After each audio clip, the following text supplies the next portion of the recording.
Hey everybody, thanks for joining me on my small engine repair channel. Today's project is going to be a pretty short video. It's on this Yardmachines 30-inch two-stage snowblower. And it's a small little issue that I've come across here, and we're going to show you how to fix this up real quick.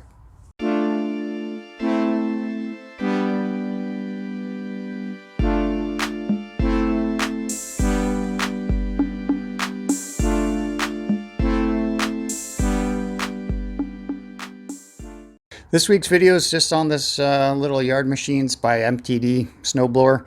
The problem that it's having is that it won't throttle up and stay throttled up all the way. So you can see if I try and bring the throttle all the way to the full position, there's a spring back here that's attached. I don't know if I'm going to be able to show it to you real quick here. There's that spring right there. It provides some tension to kind of prevent it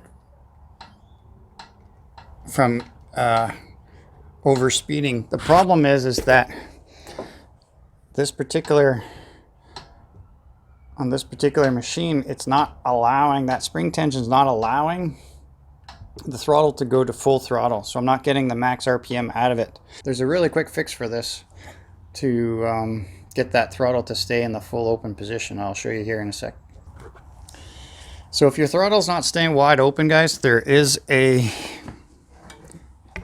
a nut right here that you're going to want to actually tighten up a little bit and put a little bit more tension on this, so that's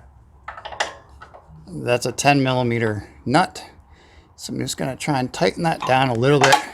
You don't want it to be super tight where it's so hard to move. All you want it to do is to be tight enough that if you go into the full throttle position, it actually will stay in that full throttle position, just like I've got there. So that was a half a turn on that nut, and that's just enough tension that it will stay in the full throttle position and you'll get the max throttle out of this thing. So just a very short, small video on one of these Powermore engines, and hopefully it was informative, guys. Till our next project, guys, take care.